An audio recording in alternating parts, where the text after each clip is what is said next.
Kabataan, mga minamahal kong mga kabataan, hindi lingid sa inyo na ako ay aalis. Subalit, bago ko umalis, ay may gusto akong ibilin sa inyo. Ako ay may iniwan na importanteng bagay at gusto kong hanapin at tuklasin ninyo yon. Pero, hindi yon magiging madali para sa inyo.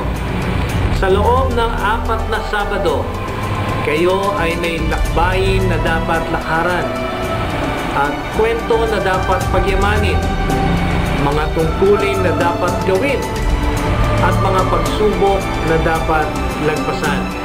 Nawa, sa mga panahon na di ko kayo makakasama at medyo mahaba-haba rin yun, ay sana'y patuloy na mag-aalab kayo sa inyong paglilingkod, magpatuloy sa pagpapalakasan sa isa't isa sapagkat walang magtutulungan kundi kayo, at patuloy sa pagkilala sa ating Panginoon. Pagpalain nawa kayo ng ating buong may kapal. Happy treasure hunting and enjoy